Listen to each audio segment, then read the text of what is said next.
Hello students, how are you? Fine? Students, I hope you all are fine at your home and in this lockdown period follow the instructions and take the full advantage of these online classes. तो बेटा आज हम शुरू करने जा रहे हैं chapter 8 introduction to trigonometry. Very interesting chapter. It has many application in our day to day life. तो बेटा शुरू करते हैं. तो ट्रिग्नोमेट्री क्या है? तो बेटा ट्राई का मतलब होता है 3 और गोनो का मतलब होता है साइड्स और मेट्री का मतलब होता है measurement. It means it is measurement of sides of a triangle. तो it is a branch of mathematics which deals with the measurement of sides of triangle with the help of angles. तो आपने sides find करनी है, angle given होंगे या sides given होंगी, angle find करने हैं. तो एंगल और साइड्स के बीच में रिलेशन है. तो वो एंगल और साइड्स के बीच में जो रिलेशन है वो क्या रिलेशन है और जो ट्रिग्नोमेट्री हम पढ़ेंगे इसकी एप्लीकेशन क्या है. तो बेटा ये क्लियर होगा अभी ट्रिग्नोमेट्री क्या चीज़ है. Trigonometry is one of the branch of the mathematics. और इसकी एप्लीकेशन क्या है. एक छोटी सी डायग्राम आप देख रहे होंगे. एक ये डायग्राम है, एक ये डायग्राम है. तो बेटा क्या है, मल्टी स्टोरी बिल्डिंग है. इस मल्टी स्टोरी बिल्डिंग की हाइट फाइंड करनी है without climbing on the building. तो मान लो आप यहाँ पे खड़े हैं और यहाँ से आप बिल्डिंग को देख रहे हैं. तो ये मान लो आपकी पोजीशन है. इस पोजीशन से आप बिल्डिंग के टॉप को देख रहे हैं और बिल्डिंग का ये बेटा बॉटम है और इस बॉटम से कोई ना कोई डिस्टेंस है आपका और ये कुछ एंगल बन रहा है. जब आप यहाँ से देख रहे हैं तो नीचे से ऊपर देख रहे हैं. जब आप नीचे से ऊपर देख रहे हैं तो ये बेटा कोई एंगल बन रहा है. This angle is called angle of elevation. This angle is angle of elevation. आप नीचे से ऊपर देख रहे हैं. जैसे ये देखिए, मान लो ये एक्चुअल लाइन ऑफ साइट है हमारी और एक्चुअल लाइन ऑफ साइट से हम यहाँ से गर्दन को थोड़ा सा, आंखों को या गर्दन को ऐसे ऊपर करते हैं. तो लाइन ऑफ साइड एक्चुअल में यहाँ थी. जब आप ऊपर देख रहे हैं तो लाइन ऑफ साइड ऊपर होगी. तो ये देखिए यहाँ पे ये जो एंगल बन रहा है, this angle is called angle of elevation.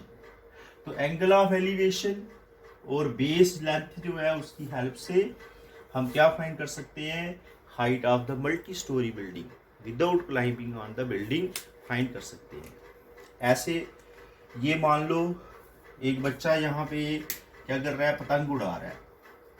तो ये जो पतंग उड़ रही है यहाँ पे ये स्ट्रिंग जो है उसकी लेंथ हमें पता है, स्ट्रिंग की लेंथ क्या है. और कुछ एंगल होगा. जब बच्चा पतंग उड़ा रहा है तो कुछ एंगल ऑफ एलिवेशन होगा. This is again angle of elevation and this angle of elevation and string length is noun. You can find the height of the kite flying in the sky. तो ऐसे trigonometry की help से हम ये चीज़ें जो हैं, हाइट है, डिस्टेंस है, ये फाइंड कर सकते हैं. ऐसे और बड़ी सारी एग्जांपल्स. मान लो आपने एक रिवर की विड्थ फाइंड करनी है. आप रिवर के एक किनारे पे खड़े हैं. रिवर के एक किनारे पे आप खड़े हैं. इस किनारे पे आप रिवर के खड़े हैं और इस तरफ दूसरे किनारे पे जो है, दूसरे किनारे पे बेटा एक ट्री है. तो उस ट्री की हाइट आपको पता है और यहाँ से आप खड़े हैं उस ट्री के टॉप को देख रहे हैं, हाइट पता है आपको. तो आपने इस रिवर की विड्थ निकालनी है. रिवर की विड्थ क्या होगी. मान लीजिए ये ट्री है, ठीक है, ये ट्री है, ऐसे ये ट्री आएगा, ठीक है, और यहाँ पे रिवर है, ये रिवर आ गई और आप यहाँ पे खड़े हैं. आप यहाँ से इस रिवर को देख रहे हैं, इस ट्री को देख रहे हैं, ट्री के टॉप को देख रहे हैं और यहाँ से आपने रिवर की विड्थ को फाइंड करना है. और angle this is again angle of elevation, ठीक है, ये एंगल ऑफ एलिवेशन बन जाएगा. तो आप इस रिवर की विड्थ को फाइंड कर सकते हैं if you know the height of the tree with the help of this trigonometry. और ट्रिग्नोमेट्री में मैंने आपको बोला क्या है, साइड्स और एंगल, इनका रिलेशन है. साइड्स और एंगल जो है उनकी हेल्प से हम क्या करेंगे, हाइट और डिस्टेंस, बेस लेंथ जो है वो फाइंड कर लेंगे.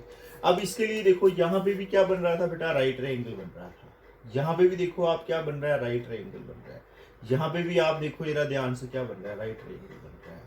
तो आपके सिलेबस में जो राइट ट्रायंगल है उसमें पढ़ेंगे हम कि कैसे ट्रिग्नोमेट्री को यूज करना है, वो कौन कौन सी रेशियोज हैं जिसमें साइड्स और एंगल होते हैं।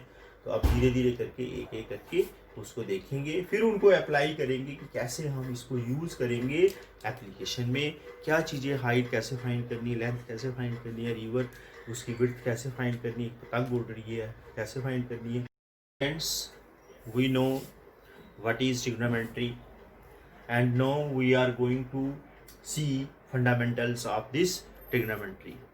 And suppose this is a triangle, right triangle in your syllabus. ABC is a right triangle, and you know very well this angle is 90 degree, this angle is alpha, and this is the height. If this angle is 90, this is alpha, and this will be 90 minus alpha. And you know, and side opposite to 90 degree is hypotenuse. This is the height. You can also say this height perpendicular, and I write some shortcuts. This is base, B for base, P for perpendicular, and H for height. And you know, mathematics is a full of symbols, and we are using new symbols here, new terminology here, and see what is that new terminology, and keep that new terminology in mind so that we can use easily in application and further solving the questions. So see, there is one very first new terminology is sine alpha. Sine alpha. Sine alpha. Sine alpha means we are taking this angle alpha and taking the ratio of the two sides. And what are the two sides? That is perpendicular AB and hypotenuse AC. This is the ratio of perpendicular and hypotenuse AC. This is perpendicular upon hypotenuse. So keep this first formula in mind, sine alpha. Sine alpha is what? Perpendicular upon hypotenuse. Then second formula is cosine alpha. Cosine alpha.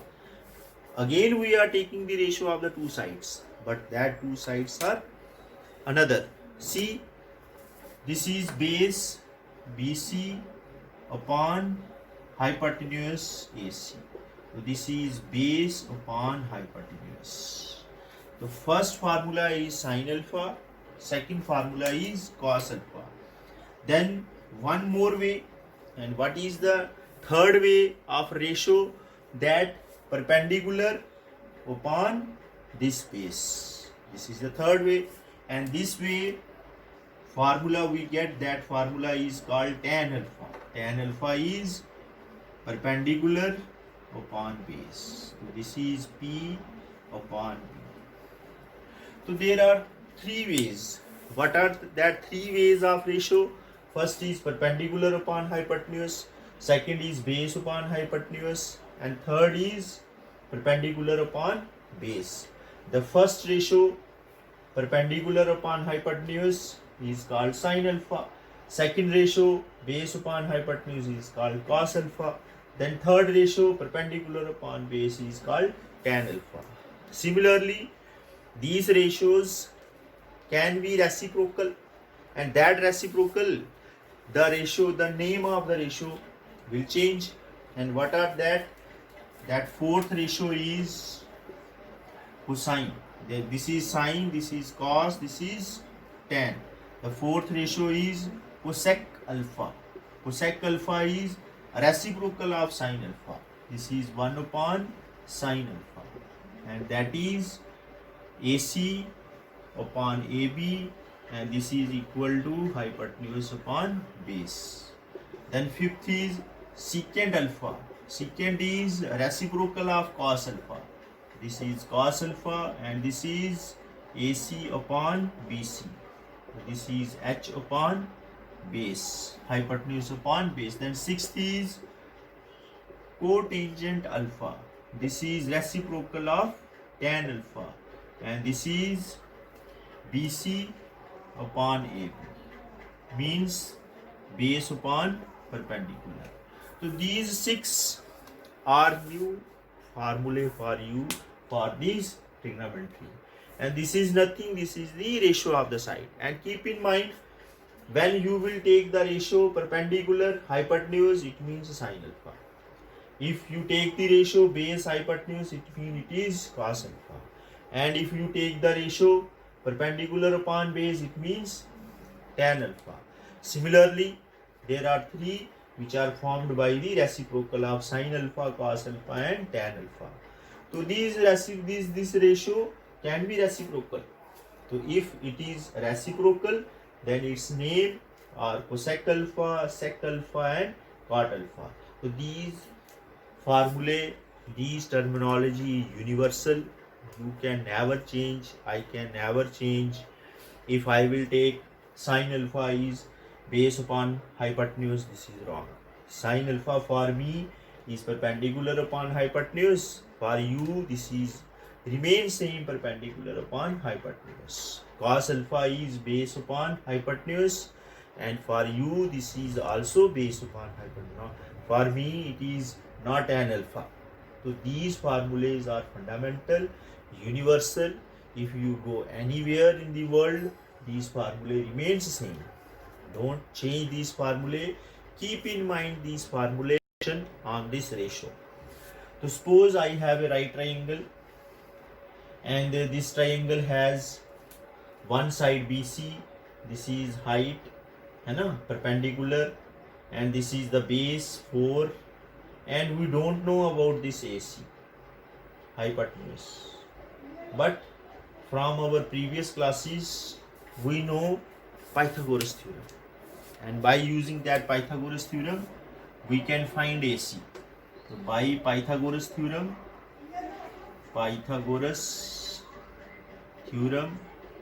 we can find AC square equal to BC square plus AB square. And this is BC is 3 square, 4 square, this is 9 plus 16, 25, AC square is 25, and this is 5 square, you will get AC equal to 5. So AC is 5, this is 5 units. Now let us see first ratio, sin A. मैंने यहाँ पे कोई भी angle नहीं लिखा है, and that angle is A. So if A angle is here, what is the formula for sin A? Formula for sin A is perpendicular upon hypotenuse. This is AC. And what is BC length? BC is 3 and this is 5. Then second, cos A. You will see that cos is base upon hypotenuse. What is base 4? What is hypotenuse? Then third is tan A. And tan A is what? BC upon AC. BC upon AB. So BC is 3 and AB is 4. So these are the ratio of the sides. So we will get sin A, cos A, tan A. Similarly, suppose we want to get this cosec A. So cosec A is 1 upon sin A. And what is sin A? This is 3 upon 5. So 5 will go up. Similarly 5, this is sec A. Sec A is 1 upon cos A. And this is reciprocal 4 upon this 5 upon 4. Then sixth is cotangent or cot A. Cot A is reciprocal of tan A. And you will get 1 upon this 4 upon 5. And 5 will go up. 5 will not 4 but 3 upon 4. This is 3, this is 4. So 4 upon 3 is there for cot A. Similarly, you can find for this C angle. For this C angle, the perpendicular will change. Now, the base will become, the base is P now and perpendicular is B. You have to see the base of the angle. Here base of the angle is AB. Here base of the angle is BC. So perpendicular become base and base become perpendicular. तो now you can write this first ratio is sin c. What is sin c? C is there. This is opposite side. What will be the opposite side now? This is p and this is b. So this is this become perpendicular. This is ab upon ac. So ab is 4 and this is 5. Then second cos c, you will get bc upon ac. What is BC? BC is 3 upon 5. Then third is this tan C. What will be the tan C? Tan C become 4 upon 3. This is 4 upon 3. So similarly, you can do more practice. Important trigonometric ratios देखेंगे और उनकी abbreviation देखेंगे. अगर ऐसे देखा जाए तो उनका नाम लंबा होगा, हम उसको शॉर्ट फॉर्म में लिखेंगे, उसकी एब्रीविएशन लिखेंगे. तो ये फ्रीक्वेंटली यूज होंगी हमारे पास. तो सबसे पहले देखिए ये ट्रिग्नोमेट्रिक रेशियोज एंड एब्रीविएशंस. तो इसका मैंने फुल नाम लिखा है.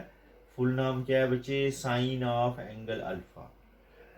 And this is written as sine alpha. ये एब्रीविएशन आ गई इसकी साइन अल्फा. तो इसके बाद देख सकिए cos of angle alpha, cosine of angle alpha. Cosine of angle alpha की शॉर्ट फॉर्म क्या होगी? Cos alpha. Tangent of angle alpha, this is tan alpha. Full form tangent होगी और हम बोलेंगे इसको मैक्सिमम यूज करेंगे हम इसमें. हम tan अल्फा, ये sine alpha, cos alpha, cosec alpha, ये सेक अल्फा और ये कॉट अल्फा. ऐसे कॉट अल्फा का फुल जो नाम होगा वो क्या होगा? को टेंजेंट ऑफ एंगल अल्फा. तो एंगल अल्फा बच्चे अभी मैंने आपको बताया था एंगल अल्फा यहाँ पे है. तो साइन एंगल अल्फा बताया मैंने आपको, साइन लिखा हुआ है अगर, तो साइन का मतलब क्या है? Sine is perpendicular upon hypotenuse. This is base upon hypotenuse. This is perpendicular upon base. और ये मैंने कहा आपको रेसिप्रोकल होगा. तो कोसिकेंट ऑफ एंगल अल्फा मतलब कोसेक अल्फा. कोसेक अल्फा किसका रेसिप्रोकल होगा? साइन का. तो this is hypotenuse upon base, hypotenuse upon perpendicular. और इसका देखेंगे कोसेक. कोसेक बेटा किसका रेसिप्रोकल था? कॉस का. तो ये क्या बन जाएगा? Hypotenuse upon base. ऐसे कॉट बेटा किसका रेसिप्रोकल था? टैन का. तो टैन क्या हो जाएगा हमारे पास? ये देखिए टैन, इसका रेसिप्रोकल कर देना है बेस अपॉन परपेंडिकुलर. तो ये इसके फुल नेम्स हैं. ये बेटा सारे ग्रीक नेम्स हैं. तो ये फुल नेम्स हैं और ये हम यूज करेंगे शॉर्ट नेम. वो क्या है? साइन, कॉस, टैन, सेक, कोसेक, कॉट. लेकिन एक्चुअल में इनके नाम जो हैं वो ये है. अब होता क्या है, कई बार बच्चे जो है ना वो सिर्फ क्या करते हैं? साइन लिखते हैं, अल्फा नहीं लिखते हैं. तो बेटा जब तक आप एंगल नहीं लिखोगे तो पता नहीं चलेगा कि आपने कौन सा बेस लेना है, कौन सा परपेंडिकुलर लेना है. अगर आपको मैंने बोला अगर आप ये वाला एंगल ले रहे हो तो ये परपेंडिकुलर होगा, ये बेस होगा. और अगर आप ये वाला एंगल ले रहे हो तो ये वाला बेस बन जाएगा और ये क्या बन जाएगा? परपेंडिकुलर बन जाएगा. तो ये डिपेंड करता है इस एंगल के ऊपर. तो ये एंगल क्या ले रहे हो? अगर यहाँ पे अल्फा है तो इसका परपेंडिकुलर ये है, बेस ये है. अगर यहाँ पे अल्फा है तो इसका बेस ये हो जाएगा और परपेंडिकुलर ये हो जाएगा. तो ये इसका मतलब ये नहीं है कि साइन जो है वो मल्टीप्लाई हो रहा है अल्फा के साथ. नहीं बेटा, ये एक सिंबल है. This symbol is sine alpha. और साइन अल्फा की वजह से ही तो हमें पता चल रहा है कि बेस क्या है, परपेंडिकुलर क्या है.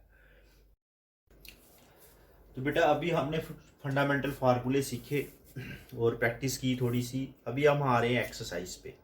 एक्सरसाइज 8.1 क्वेश्चन नंबर 1 पे. तो बेटा एक्सरसाइज 8.1 क्वेश्चन नंबर 1 में क्या है? जस्ट अभी हमने एक प्रैक्टिस क्वेश्चन की थी इससे पहले. तो इसमें क्या है? A B C is a right triangle and right angle at point B. तो A B is 24 and this is B C 7 centimetre. तो just we have seen before this question by using the Pythagoras we can find the third side AC. AB square plus BC square, this is 24 square is 576, then 49 6 25. You will get third side is 25 centimeter. Let us come to the ratio sin A. तो बेटा मैंने अभी आपको पहले बताया था कि ये एंगल देखो A है अब अगर ये ए एंगल है तो ये बच्चे क्या हो जाएगा, परपेंडिकुलर, और ये क्या हो जाएगा, बेस, और ये तो हाइपोटेन्यूज रहता ही है। चेंज आती है बेस, और अगर एंगल ये है सी तो बेस ये बन जाएगा, परपेंडिकुलर ये बन जाएगा। अब हमारे पास एंगल क्या है, सबसे पहले ए है, अगर ए है तो बेस ये आएगा और परपेंडिकुलर ये आएगा। और साइन ए का जो रेशो फार्मूला है वो बच्चे क्या है, वो फार्मूला है perpendicular upon hypotenuse. What is perpendicular, this is 7, what is hypotenuse 25। Then cos A का क्या फार्मूला था, base upon hypotenuse. What is base is 24 and hypotenuse is 25। अभी हम आएंगे सी पे। तो बेटा सी जो है, देखिए अब सी इधर है, सी एंगल अगर इधर है तो ये चेंज हो जाएगा, ये देखिए ये बेस हो जाएगा और ये परपेंडिकुलर हो जाएगा, दिस इज परपेंडिकुलर। तो साइन सी देखिए perpendicular upon hypotenuse, perpendicular is 24, hypotenuse is 25। Sine cos c is base upon hypotenuse, base is 7 and hypotenuse is 25। तो ये जस्ट जो अभी आपने पीछे क्वेश्चन किया था उसकी तरह है। अभी सेकंड क्वेश्चन पे आते हैं। सेकंड क्वेश्चन में बच्चे आपको ये फिगर गिवन है, इस फिगर में राइट ट्रायंगल है P Q R, right angle है क्यू के ऊपर, और ऐसे आपको एक साइड दे दी है, ये परपेंडिकुलर, ये क्या है 12, हाइपोटेन्यूज 13। आपने थर्ड साइड फाइंड करनी है, उसके लिए फिर क्या करेंगे, हम पाइथागोरस थ्योरम का यूज करेंगे, और पाइथागोरस थ्योरम को यूज करके हम थर्ड साइड जो है वो फाइंड कर देंगे। तो थर्ड साइड बच्चे क्या आएगी, ये देखते हैं, ये यहां से इसको मिटाते हैं, और फिर हमने क्या फाइंड करना है, ये सेकंड क्वेश्चन का आंसर। ये देखिए पहले ट्राइंगल बना लो, तो ये ट्राइंगल आ गया, इस ट्राइंगल में ये आपको गिवन है P, this is Q and this is R, this is 12 centimetre, this is 13 centimetre by using Pythagoras theorem. तो बेटा क्या हो जाएगा, PR square is equal to PQ square plus QR square. तो ये बेटा क्या होएगा 12, P ये 13 square, this is 12 square and this is QR square. तो QR square is equal to 13 square 169, 144, this बेटा 25, QR square is 25, QR is 5। तो ये बेटा 5 बन जाएगा। तो अगर ये 5 बन गया तो क्या होगा, tan P, what will be the value of tan P। tan P पे आ जाओ, ये देखिए बेटा P ये ऊपर है, ये ध्यान देना है। अगर ये ऊपर है तो ये क्या होगा बेस, ये क्या होगा बच्चे परपेंडिकुलर, और ये तो हाइपोटेन्यूज रहेगा। tan क्या होता है, tan रेशो का क्या फार्मूला है, tan रेशो का फार्मूला है परपेंडिकुलर अपॉन बेस। तो परपेंडिकुलर क्या है 5, बेस क्या है 12। तो ये tan P आ गया। अभी cot R देखते हैं, cot R। तो बेटा ये R एंगल ढूंढो पहले, ये R एंगल है, तो cot R है ना। cot R क्या होता है, मैंने बताया था आपको, this is reciprocal of tan R, ठीक है। तो ये tan R पता है आपको, tan क्या होगा बच्चे, tan फिर देखो ये बेस एंगल है, अगर ये बेस एंगल है तो ये दोनों चीजें चेंज करो, ये परपेंडिकुलर हो जाएगा, ये बेस हो जाएगा।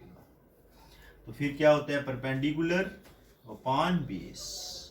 तो ये क्या बन गया बेटा, बेस ऊपर आएगा, परपेंडिकुलर नीचे आएगा। तो what is the base, this is 5 and this is 12। तो देयरफॉर आपको वैल्यू किसकी पूछी है, tan P minus cot R। तो tan P की वैल्यू फाइंड की अभी हमने, cot R की वैल्यू फाइंड की, तो बेटा आंसर क्या हो जाएगा 0 हो जाएगा। तो ये अक्सर 1 मार्क्स क्वेश्चन पूछा जाता है, तो आप ट्राई करिए, आप आसानी से कर सकते हो। लेकिन वो जो फंडामेंटल फार्मूले हैं रेशो के, साइन कॉस टैन, वो बेटा उनको अच्छे से आपने याद कर। क्वेश्चन नंबर 9 क्या है, एक्सरसाइज 8.1 का। एक ट्राइंगल है ABC और angle B is 90 degree. If tan A is 1/√3, फिर आपको गिवन रेशो है tan A equal to 1/√3. You have to find this sin A cos C cos A sin C, then cos A sin cos C and sin A sin C. You have to find this expression. So similarly, as we did earlier, draw the diagram, take this ratio and find out what is base, what is perpendicular, what is hypotenuse. So see, this is 1/√3 tan, and tan is what, perpendicular upon base. This is 1/√3, 1/√3, and you can take base. This is the base perpendicular, and this is the base. This perpendicular is what? Perpendicular value is 1k, and this value is √3k. Then using Pythagoras, जैसे हम बेटा पहले भी use कर रहे हैं Pythagoras theorem, इस तरह से यहाँ पे भी यूज़ करना है पाइथागोरस थ्योरम. तो पाइथागोरस को यूज़ करो तो आपको क्या मिल जाएगा, रूट. ठीक है, के स्क्वेयर रूट का क्या हो जाएगा 3k स्क्वेयर 4. ऐसे आपकी एच की वैल्यू 2k आ जाएगी.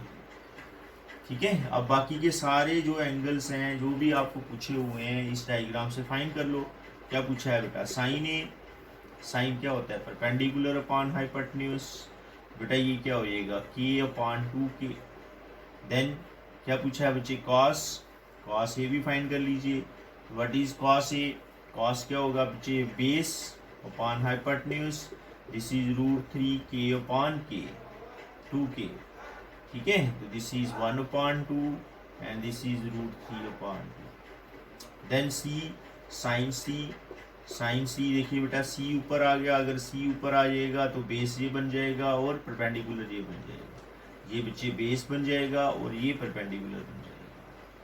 ठीक है, तो साइन के लिए फिर देखिए क्या होगा, परपेंडिकुलर अपॉन हाइपोटेन्यूज. परपेंडिकुलर क्या हो जाएगा, √3k, और हाइपोटेन्यूज क्या हो जाएगा, तो दिस इज √3/2 बन जाएगा. इस तरह से कॉस सी. कॉस क्या होता है बच्चे, बेस.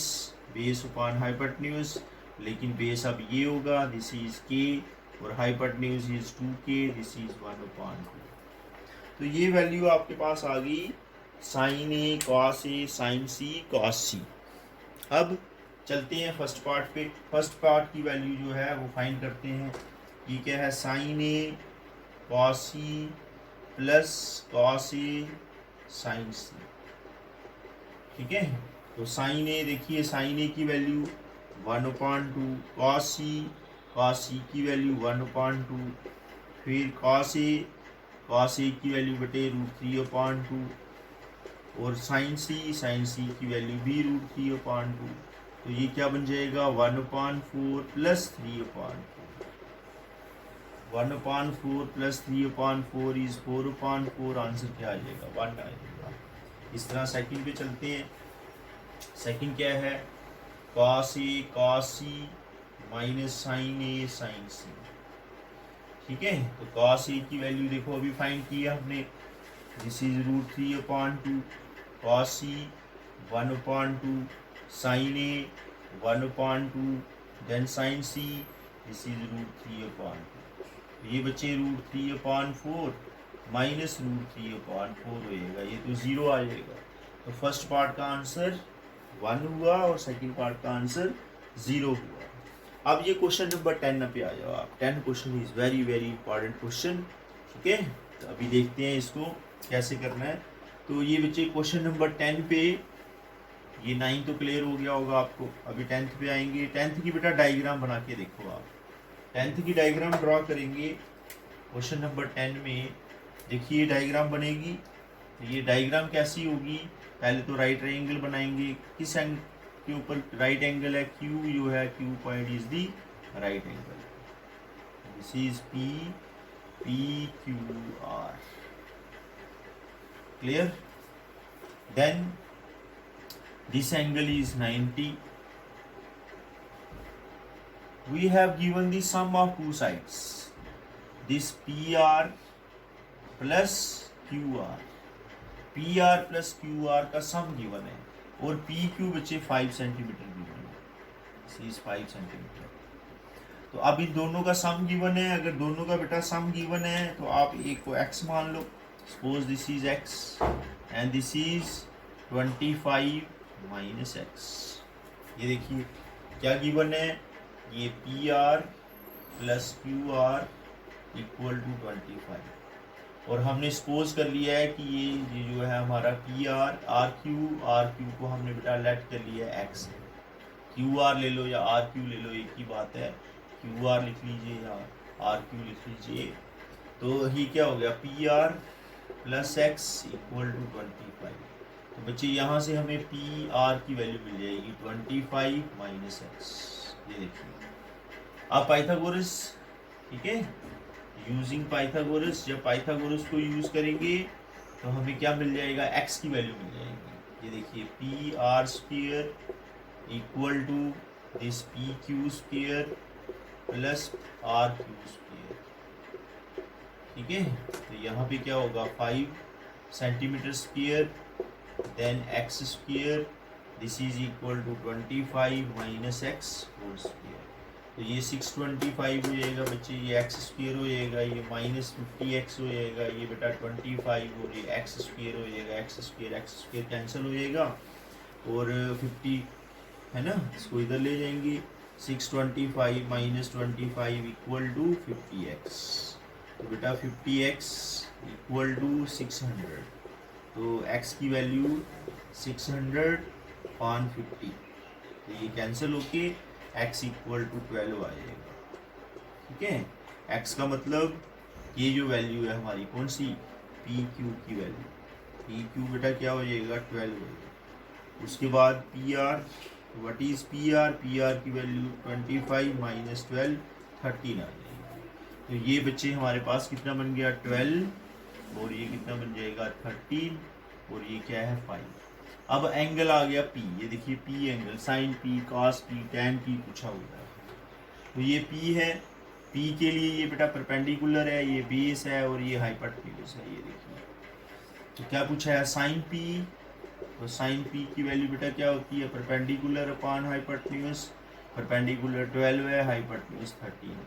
फिर कॉस P क्या होगा, बेस अपॉन हाइपोटेन्यूज, बेस क्या है बच्चे 5 है, हाइपोटेन्यूज 13 है। देन tan P की वैल्यू बच्चे क्या हो जाएगी, tan क्या आएगा, परपेंडिकुलर अपॉन बेस, तो ये परपेंडिकुलर हो गया 12 और बेस क्या हो जाएगा हमारे पास 5, ठीक है, ये 12 अपॉन 5 आएगा। तो इस तरह से ये क्वेश्चन थोड़ा सा अलग गया, और ये पेपर में 2 मार्क्स क्वेश्चन आता है, और इसी से मिलती जुलती एग्जाम्पल्स भी है। तो आपने करना है, प्रैक्टिस करिए, जितनी ज़्यादा प्रैक्टिस करोगे उतना आपके लिए इजी रहेगा। ये क्वेश्चन नंबर 11 8.1 एक्सरसाइज का, ये 1 मार्क्स क्वेश्चन में पार्ट जो है वो पूछे जाते हैं। तो इनको अगर आप सीखोगे तो देखोगे कि ये इसमें कंसेप्ट्स हैं, ये कंसेप्चुअल क्वेश्चन है। तो अभी देखेंगे एक एक करके। तो बेटा क्या है, the value of tan A is always less than 1। तो अभी देखते हैं डायग्राम ड्रॉ करके। देखो बच्चे ये आपके पास है, मान लो ट्राइंगल, राइट ट्राइंगल, और इस राइट ट्राइंगल में ये ए एंगल है, ठीक है, ABC। अब कह रहा है कि tan A क्या होता है, व्हाट इज tan A की वैल्यू हमें पता है, परपेंडिकुलर अपॉन बेस। तो परपेंडिकुलर क्या है BC और बेस क्या है AB। कह रहा है this is always less than 1, always less than 1। तो ये लेस देन 1 कब होगी tan A की वैल्यू, अगर BC जो है वो AB से छोटा होगा। यहाँ पे देखो BC जो है वो AB से छोटा है, तो इसकी वैल्यू लेस देन 1 हो जाएगी। लेकिन अगर BC जो है वो बड़ा हो गया AB से, मान लो ये ट्राइंगल ऐसे करके बन गया, ऐसे करके, ये ऐसे करके ABC। अब देखो tan अल्फा, चलिए tan A की वैल्यू क्या हो जाएगी, tan A equal to BC upon AB। अब क्या हो रहा है, अब B बड़ा है AB से, तो this value is greater than 1। तो this is not always true that tan is greater than 1, tan A is greater than 1। तो this is not always true। ये बेटा डिपेंड करता है कि BC जो है परपेंडिकुलर जो है वो बेस से छोटा है या बड़ा है। अगर परपेंडिकुलर बेस से बड़ा हो गया तो ग्रेटर देन हो जाएगा, अगर छोटा हुआ तो लेस देन हो जाएगा। तो this is false, this is not always true, this is false statement। तो ये ट्रू फॉल्स वाले सवाल एक एक नंबर में पेपर में आते हैं। इनकी आपने, ये कंसेप्चुअल क्वेश्चन है। देखो अब कंसेप्ट है ये कि अगर ये बड़ा होगा तभी पॉसिबल है, अगर BC की वैल्यू बड़ी होगी तभी हो सकता है, ऐसे तो हो ही नहीं सकता ये ग्रेटर। अगर ये छोटा है BC तो फिर होगा, ये BC छोटा है तो फिर ये लेस हो जाएगा। तो नेक्स्ट क्वेश्चन देखते हैं। Cosec A is 12/5 for some value of A। तो ये बच्चे देखिए, कोसेक हमने पढ़ा है, हाइपोटेन्यूज इज ऑलवेज ग्रेटेस्ट, ये याद रखो। हाइपोटेन्यूज जो होता है वो हमेशा तीनों साइड में से सबसे बड़ा वाला जो होता है वो क्या होता है, हाइपोटेन्यूज। परपेंडिकुलर से भी बड़ा होता है हाइपोटेन्यूज, और बेस से भी बड़ा होता है हाइपोटेन्यूज, ठीक है। और ये वाली साइड छोटी बड़ी हो सकती है, हो सकता है ये बड़ी हो, यहाँ पे इस फिगर पे ये बड़ी है, ये छोटी है, यहाँ पे ये बड़ी है, ये छोटी है, तो ये हो सकता है ऐसे। अब देखते हैं कोसेक के। कोसेक के देखो जरा आप, कोसेक ए मैंने बोला था आपको, cosec A is reciprocal of sine A, है ना, cos A, not sine A but cos A, it is a reciprocal of cos A. And what is this, this is base, और ये हाइपोटेन्यूज, हाइपोटेन्यूज अपॉन बेस हो जाएगा ये। अब hypotenuse मैंने अभी कहा आपको, हाइपोटेन्यूज इज ऑलवेज ग्रेटर, ये हमेशा बड़ा होगा हाइपोटेन्यूज। हाइपोटेन्यूज बड़ा है, ये दोनों साइड छोटी बड़ी हो सकती है, लेकिन इससे बड़ी नहीं होगी ये। तो यहाँ पे हाइपोटेन्यूज 12 हो जाएगा, बेस 5 हो जाएगा। Yes it is possible. ऊपर बड़ा नंबर है मतलब हाइपोटेन्यूज ऊपर है। अगर ये मान लो ऐसे होता 5/12 फिर तो मुश्किल था, क्योंकि हाइपोटेन्यूज छोटा नहीं हो सकता। तो यहाँ पे यस इट इज पॉसिबल।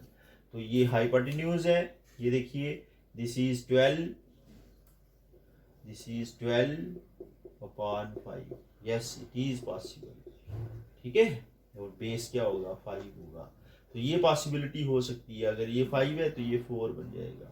करके देखो जरा, नहीं चलिए कुछ भी होगा, ये हम पाइथागोरस थ्योरम से फाइंड कर लेंगे, पहले भी किया हमने इसको। तो yes it is possible, this statement is true statement, this is true, ठीक है। अभी नेक्स्ट देखते हैं, cos A is abbreviation used for cosecant of angle A। तो बेटा मैंने आपको बोला कि cos A जो है वो किसकी एब्रीविएशन होती है, cos A जो एब्रीविएशन थी वो किसकी थी, याद करो, बताया था मैंने आपको। वो कोसिकेंट A की तो थी नहीं, वो किसकी थी, कोसिकेंट A की तो एब्रीविएशन थी नहीं, वो याद करो किसकी एब्रीविएशन थी, वो एब्रीविएशन बेटा थी हमारे पास cos A जो एब्रीविएशन थी वो किसकी थी, कोसाइन की थी, कोसाइन A की एब्रीविएशन जो थी। कोसिकेंट की एब्रीविएशन जो थी वो कोसेक्ट थी, और कॉट की जो एब्रीविएशन थी वो कोटेंजेंट, है ना, कोटेंजेंट उसका फुल नेम था।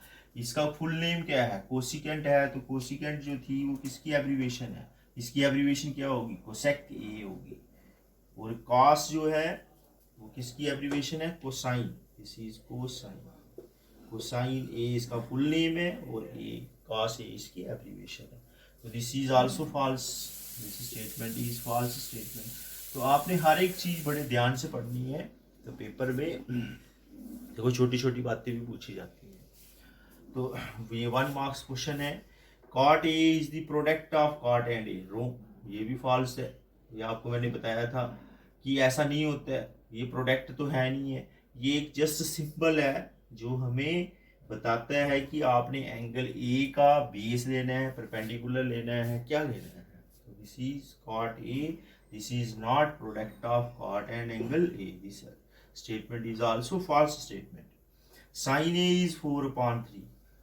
अब देखो फिर मैंने आपको बोला कि यहाँ पे हाइपोटेन्यूज जो है वो सबसे बड़ा होगा, और यहाँ क्या है, साइन क्या होता है बेटा, साइन थीटा की वैल्यू क्या होती है, साइन होता है परपेंडिकुलर अपॉन हाइपोटेन्यूज, है ना।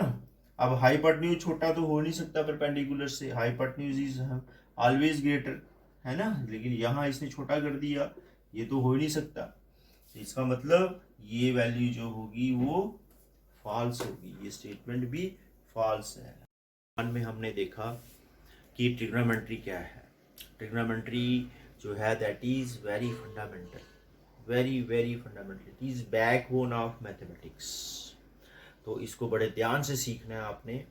और यहाँ पे इस लेक्चर में हमने क्या क्या सीखा, इसमें हमने सबसे पहले देखा कि ट्रिग्नोमेट्री है क्या, try mean 3, gono mean, sides and metry means measurement, कि how to determine the sides of the triangle with the help of angle and with the help of sides. और उसके बाद हमने ट्रिग्नोमेट्रिक रेशियोज पढ़ी कि trigonometric ratios क्या होंगी। तो ट्रिग्नोमेट्रिक रेशियोज के बाद हमने उनको अप्लाई किया, प्रैक्टिस किया, कुछ क्वेश्चन फाइंड किए, हमने फाइंड किया कि इसकी वैल्यू क्या होगी, अगर एंगल दिया होगा तो वैल्यू क्या होगी, साइड्स दी होंगी तो कैसे उनको रेशो लेना है एंगल के साथ। तो इस तरह से इन क्वेश्चंस की प्रैक्टिस करनी है। और लेक्चर 2 में हम देखेंगे कि कैसे ये एक स्पेसिफिक एंगल्स होते हैं, 0 degree, 30 degree, 45 degree, 60 degree, 90 degree, उन स्पेसिफिक एंगल्स के ऊपर हमारे ट्रिग्नोमेट्रिक रेशियोज जो होंगी वो क्या होंगी, उनकी वैल्यूज़ क्या होगी, कौन से रियल नंबर्स होंगे जो एंगल को जोड़ेंगे, रेशो में आएंगे। जो एंगल साइन 30 डिग्री क्या रेशो होगी, साइन 45 की क्या रेशो होगी। तो ये सब वैल्यू हम एक एक करके देखेंगे अगले लेक्चर में। तो ये ट्रिग्नोमेट्री की प्रैक्टिस ज़्यादा करनी है, ये पेपर में आपको ज़्यादा आती है। तो ये 1 मार्क्स के क्वेश्चन जो अभी मैंने डिस्कस किए आपसे, ये 1 मार्क्स में पूछे जाते हैं। और जो बड़े क्वेश्चन थे वो मैंने 2 मार्क्स में पूछे जाते हैं, वो मैंने पहले डिस्कस किए आपसे। तो अभी आगे देखेंगे T ratios for some specific angles.